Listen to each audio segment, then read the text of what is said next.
quero ler com vocês Mateus, capítulo 27.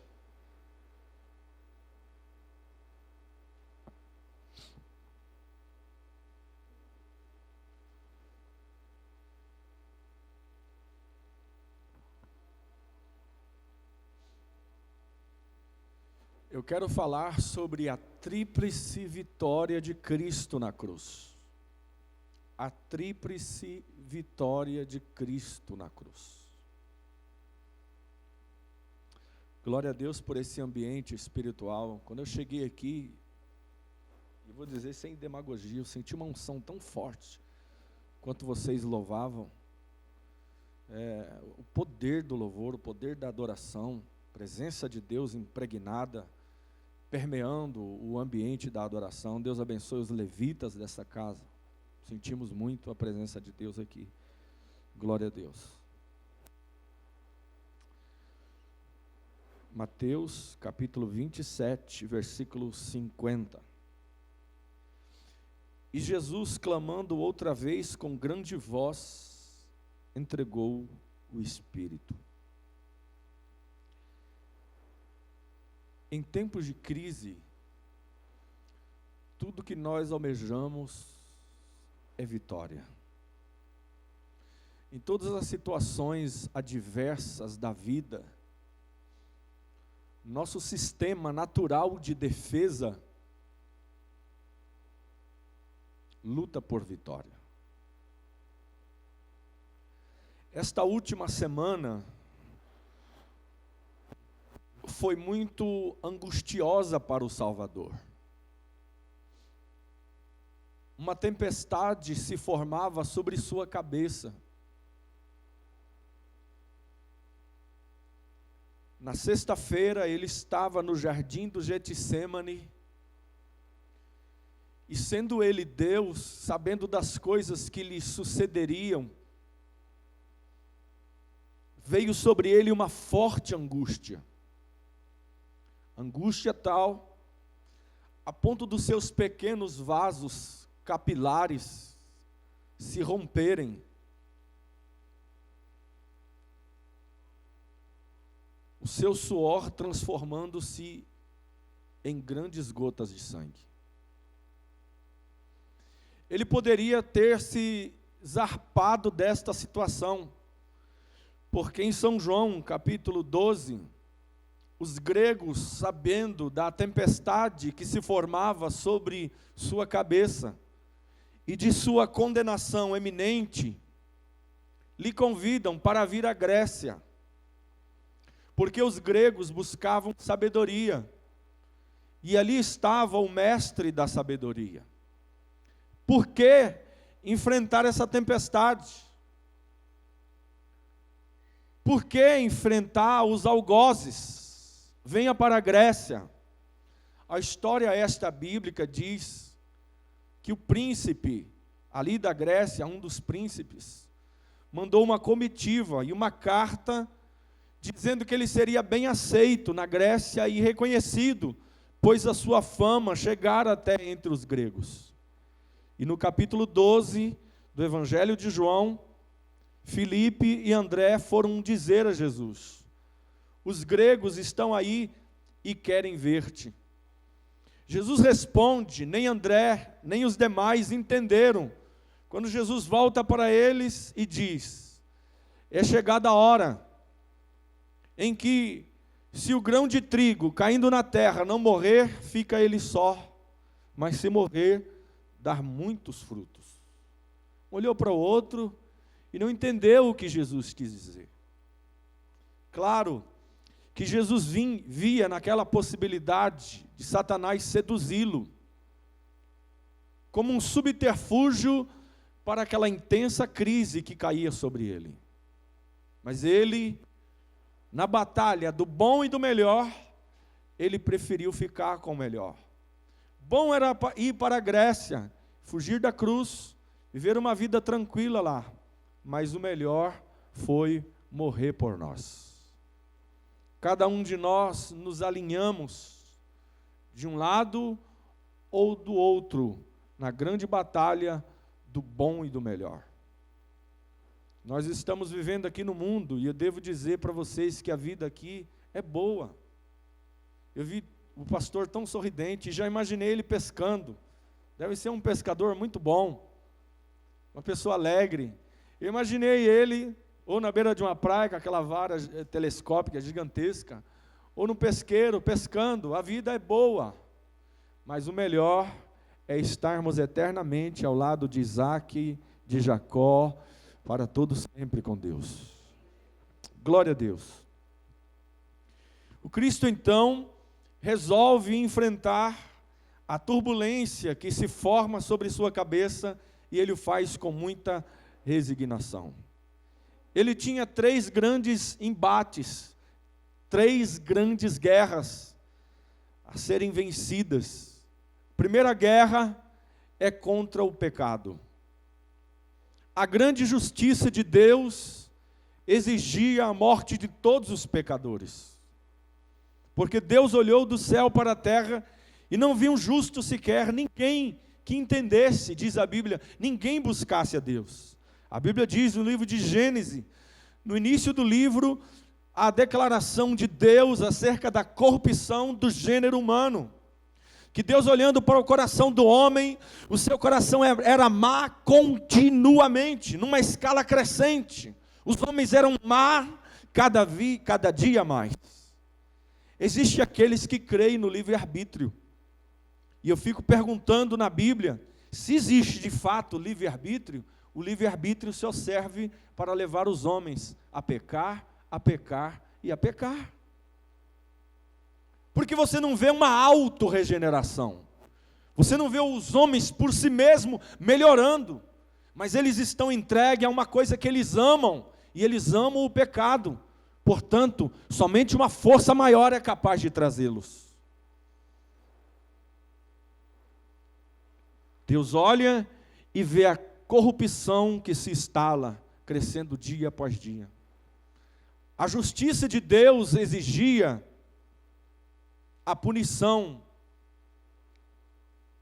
ao pecado e também ao pecador. Grande questão do pecado afetou não somente Adão, como afetou toda a raça humana. Todos nós fomos afetados pelo pecado de Adão, porque ele causou um impacto tão extraordinário em nós, que corrompeu a nossa natureza. Ela foi corrompida por causa do pecado. Portanto, todo homem natural, ele não vai deixar o pecado, porque ele ama o pecado.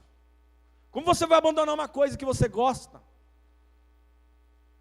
Sai agora e procure uma praça, e encontre ali pessoas assentadas, jogando dominó, bebendo cerveja, e diga a eles, para eles deixarem tudo e vir a Jesus. Eles vão objetar com você, dizendo, eu já tenho ele no meu coração. Ei, seu tolo, não preciso ser fanático igual você, para ir à igreja todos os domingos. Ei, eu vou curtir a vida, não preciso ser igual você, um bitolado fanático, eu já tenho Deus. Quando eu morrer, tem um cantinho reservado lá em cima. Mas a Bíblia diz em Efésios capítulo 5, que a justificação nos traz paz com Deus. Essa justificação nos é dada gratuitamente pela fé. E essa paz com Deus não é a questão de bem-estar, mas é uma questão de rompimento com a inimizade. O indivíduo não sabe que é inimigo de Deus. Ele não sabe que é uma questão de tempo e ele será lançado lá no inferno. Ele não sabe que é uma questão de tempo e a sua condenação é certa. A questão do pecado. Portanto, só uma força maior era capaz de romper esse elo. O Salvador está agonizando na cruz.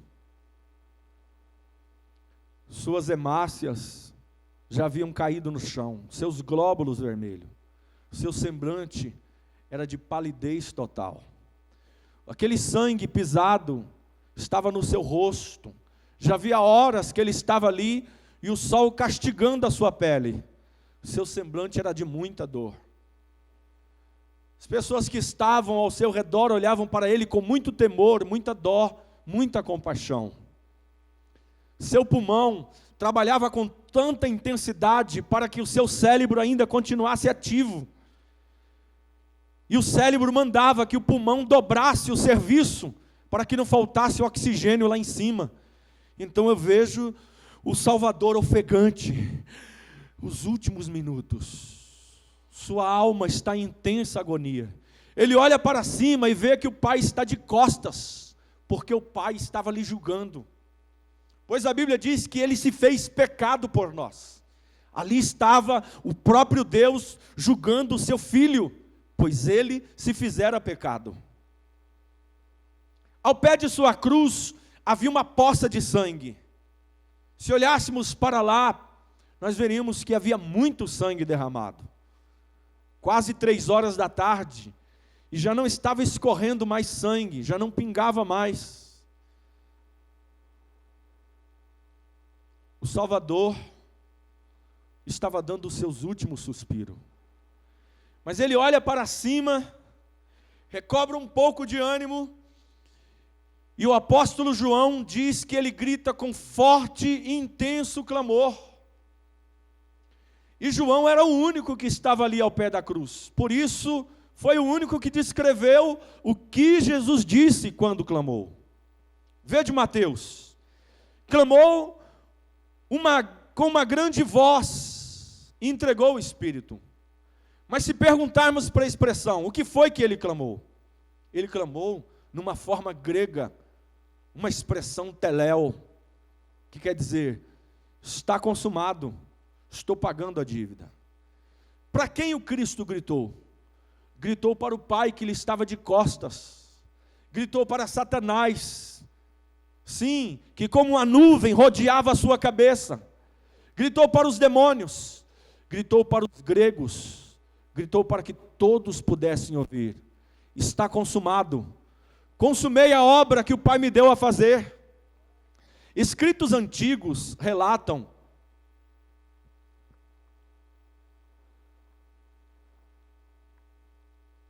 que nos documentos romanos existiam carimbos com essa expressão teléu. Quitada foi a dívida, não há mais dívida. Todo judeu pagava impostos anuais a Roma. E quando ele ia até um departamento do governo, ele tinha que receber esse carimbo, teléu, está pago, não há mais dívida. A questão do pecado foi resolvida, porque o sangue de Cristo, conforme 1 João, capítulo 1 e versículo 7. Se andarmos na luz, como na luz Ele está, e tivermos comunhão uns com os outros, o sangue de Jesus Cristo, seu Filho, nos purifica de todo o pecado. A Bíblia não diz que purifica da metade dos pecados, mas a Bíblia diz que purifica de todo o pecado. O sangue de Jesus é capaz de tornar você mais branco do que a pura lã, conforme Isaías capítulo 1. O sangue de Jesus é tão perfeito na questão da purificação dos nossos pecados, que Deus olha para nós em comunhão com o seu Filho Jesus e nos vê como se nós nunca tivéssemos cometido pecado. Aqui está a grande primeira vitória de Cristo na cruz. A questão do pecado. Deus agora, conforme Romanos capítulo 5, já não me vê como seu inimigo, já não levará a minha alma à condenação, conforme Romanos 8. Eu não estou mais em inimizade com Ele, porque o sangue do seu Filho me libertou e me purificou de todos os meus pecados. Cristão, quando você orar, clame pelo sangue de Jesus. A Bíblia diz, filhinhos, não pequeis, mas se pecardes, tendes um advogado junto ao Pai. Jesus está à direita de Deus e intercede por você. Ei, se Satanás lhe acusa, maior é Deus do que os seus pecados e do que a acusação de Satanás. Existe nessa noite uma fonte de perdão. Cristo Jesus te oferece perdão. Glória a Deus. Segunda grande batalha de Cristo.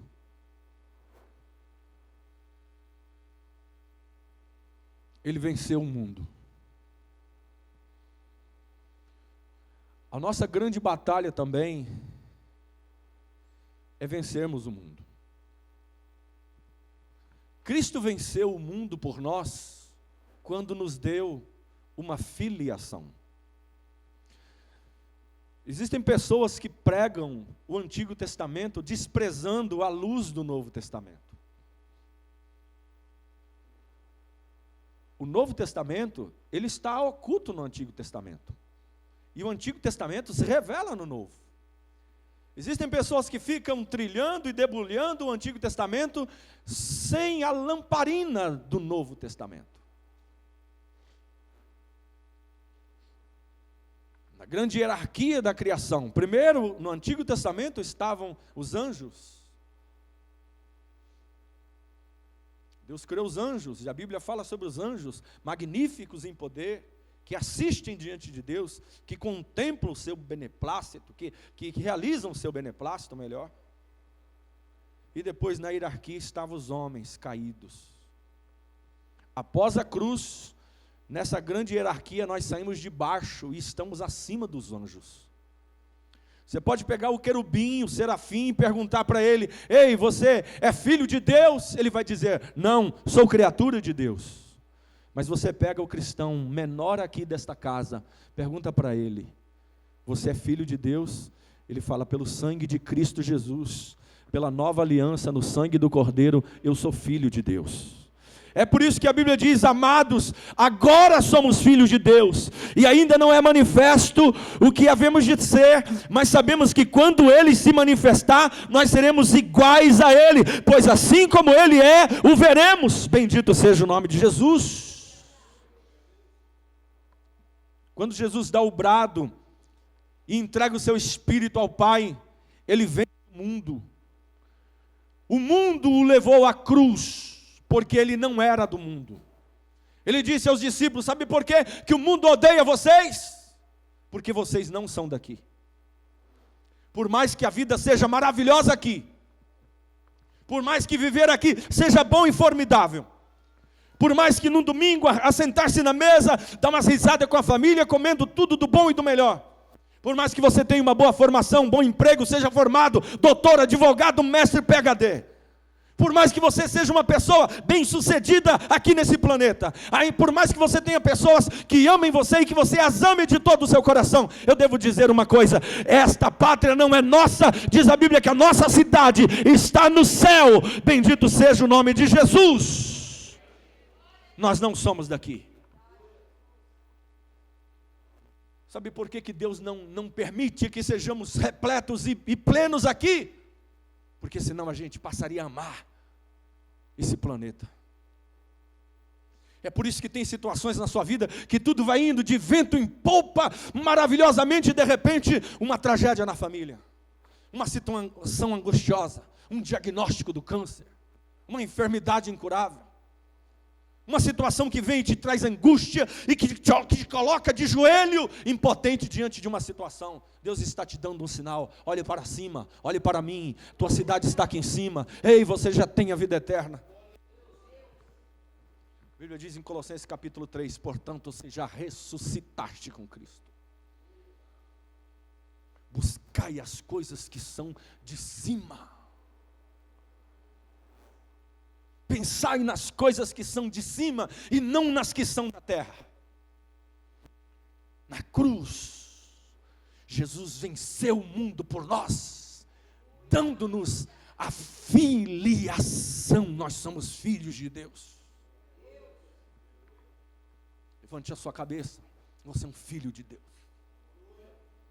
Quando você passa pelo diabo, ou o diabo passa por você em qualquer situação, ele não pode tombar o seu carro, não pode furar o pneu do seu carro numa autoestrada, você está viajando em alta velocidade, ele não pode tocar em você, ele não pode tocar na sua família, ele não pode tocar nos seus negócios, na sua vida financeira, a menos que Deus permite. Ele não pode tocar em você, sabe por quê? Porque você é filho do Deus Todo-Poderoso. É por isso que Moisés escreveu no Salmo 91, aquele que habita no esconderijo do Altíssimo, à sombra do Onipotente descansará. Direi do Senhor, Ele é o meu Deus, o meu refúgio, a minha fortaleza, e nele confiarei.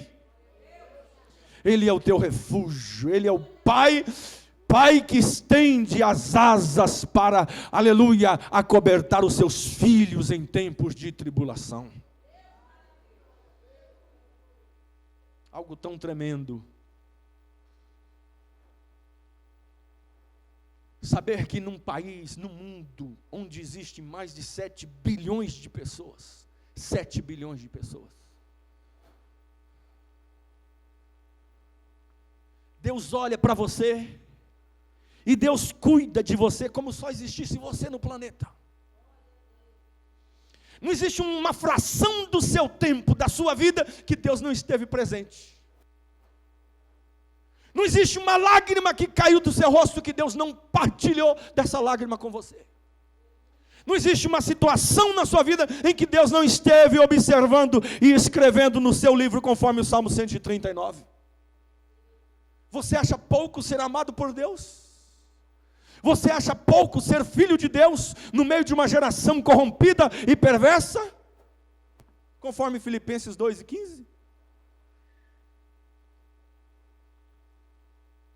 Filhos. O diabo precisa saber que nós somos filhos de Deus, ele sabe disso. Só que muitas vezes nós nos comportamos como se não fôssemos filhos de Deus. Sabe quando? Quando a gente fica ansioso demais pelas coisas que Deus não preparou, pela resposta que ainda não veio. Imagine a natureza. A ave faz o seu ninho e ali bota os seus ovos. Ela choca num revezamento com o macho e a fêmea. Todo o tempo nesse freguesia de entra e sai no ninho, os pais estão cuidando que os ovos fiquem aquecidos o tempo todo, para eles não deteriorarem.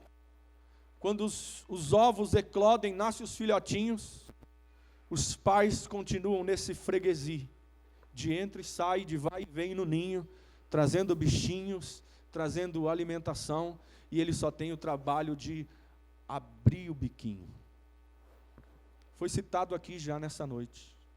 Olhai para as aves dos céus, Mateus capítulo 6. Elas não semeiam, nem cegam, nem ajuntam em celeiros, contudo o Pai Celestial as alimenta. Jesus está dizendo que é Deus quem alimenta as aves. Elas poderiam abandonar os filhotes, mas foi Deus que deu essa natureza de cuidar dos filhotinhos. E Jesus para e pergunta para você: será que você não vale mais do que os passarinhos? O diabo diz que não vai dar certo, o diabo diz que você perdeu, o diabo diz que para o teu casamento não tem mais jeito. E a Bíblia diz em Romanos: aquele que nem o seu próprio filho poupou, antes o entregou por todos nós, como não nos dará também com ele todas as coisas? Levante a sua cabeça, você é filho de Deus.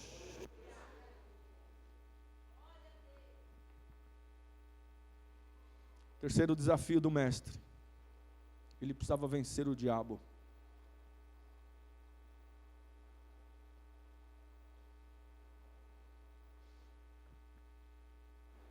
Porque o diabo veio para jogar lama em todo o projeto de Deus. Quantos infortúnios Satanás tem cometido desde o início da criação do mundo? Jesus não veio para discursar, para ficar num palco de debate com filósofos. Jesus não gastava com filosofia, Jesus falava de peixe. Jesus falava de coisas simples, de casa. A pregação de Jesus fundamentava-se em árvore, em planta, em coisas simples. Todo discípulo de Jesus, toda pessoa parecida com Jesus, é simples nas suas palavras, nas suas expressões.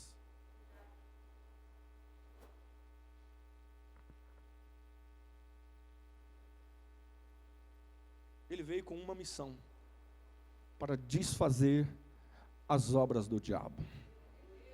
Na cruz do Calvário, quando ele expira, no seu último expiro, todo o histórico de vida nunca fora manchado pelo pecado. desde o seu crescimento, sua infância, sua adolescência, juventude, nunca houve uma fração de pecado na vida de Jesus. Perfeito. O Cordeiro de Deus, entregue num altar de bronze, numa obração perfeita. E o Pai cheira com suas narinas aquela obração e satisfaz a sua justiça. Sua ira é retardada, de forma que toda a humanidade recebe os benefícios vindos da cruz. Uns recebem mais que a igreja, outros recebem menos. Nós temos nutrido daquela cruz de Cristo, tanto a graça especial para a salvação, como a graça, uma graça inferior, comum, do nosso cuidado do dia a dia. Temos recebido de Deus grande benefício da cruz. Tudo bem, mas ele expirou, ele tomba a cabeça. E agora? A Bíblia diz que as autoridades preocupados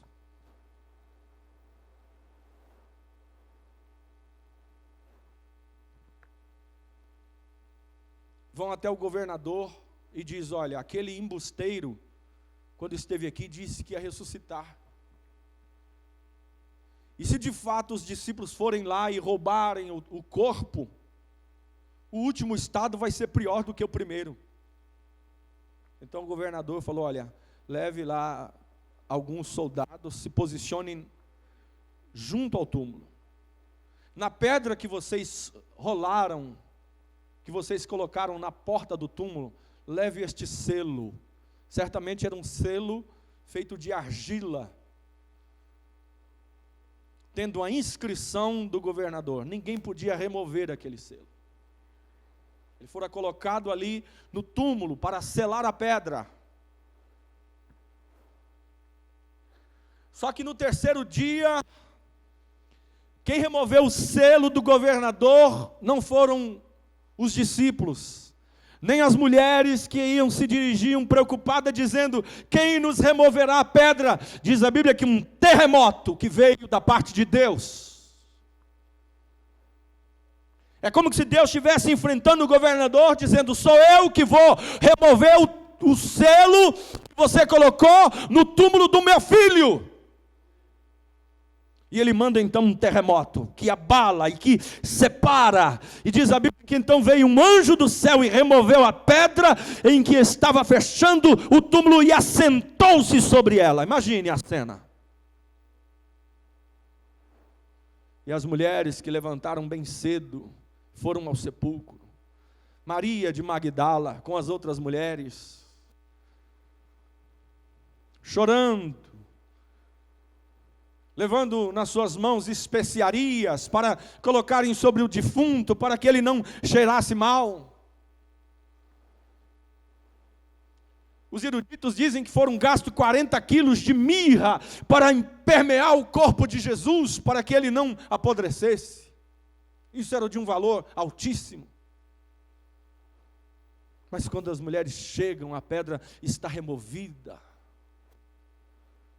Jesus mesmo aparece para Maria, e quando ela diz Rabone, os olhos cheios de lágrima, vão dizer aos discípulos: vede que eu estou vivo. Jesus ressuscitou para a vergonha de Satanás, para a vergonha do inferno.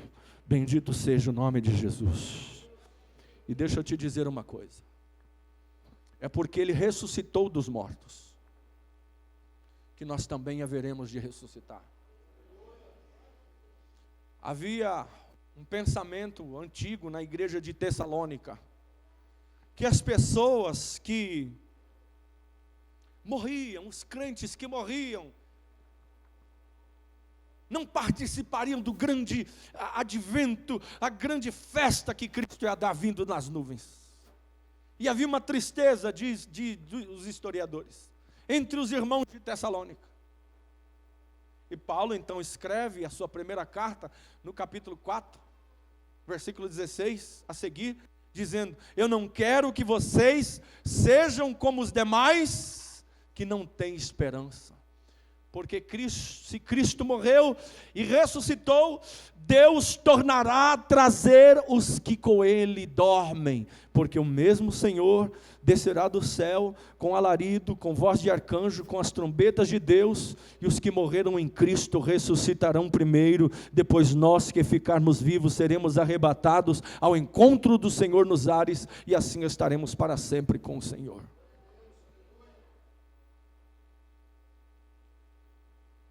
A tríplice vitória de Cristo. Nós estamos vivendo em tempos turbulentos na história do nosso país.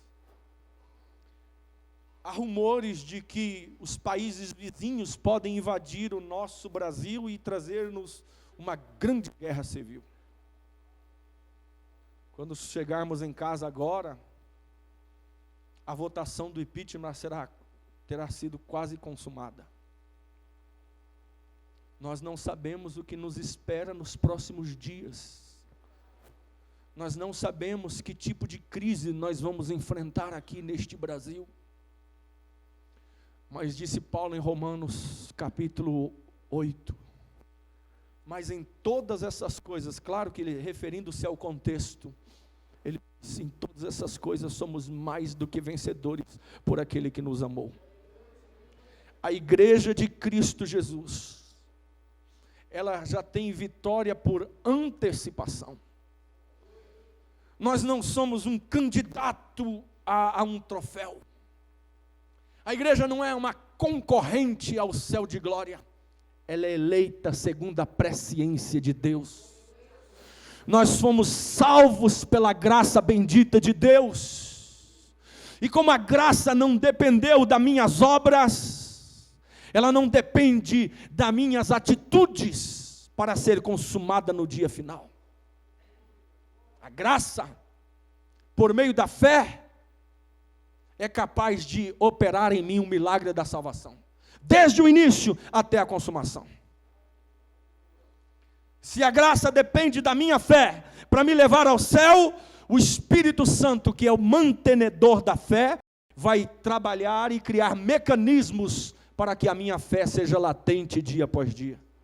Vocês creram que Abraão já nasceu cheio de fé? Olhe para a vida de Abraão. Olhe para o nosso pai, ícone das 3 principais religiões do mundo.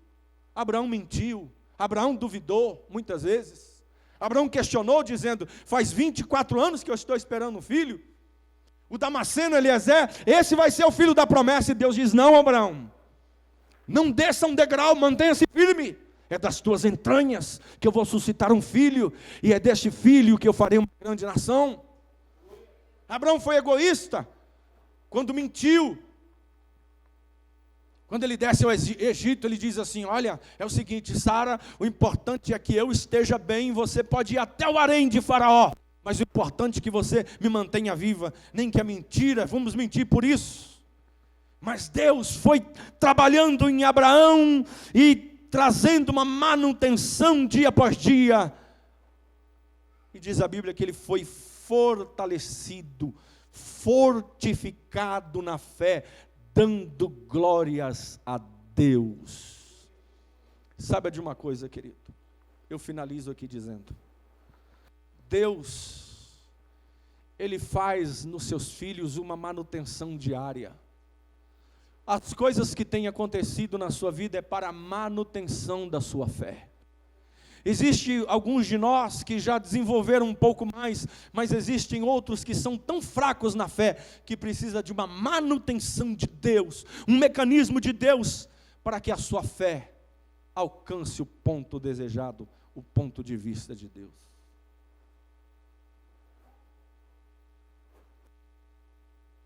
Em todas as coisas que podem nos sobrevir, ainda que Satanás nos ataque, ainda que a nossa bandeira seja manchada de sangue,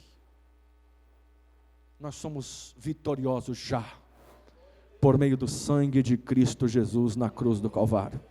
Deus abençoe a todos. Obrigado, pastor, pela oportunidade, em nome de Jesus.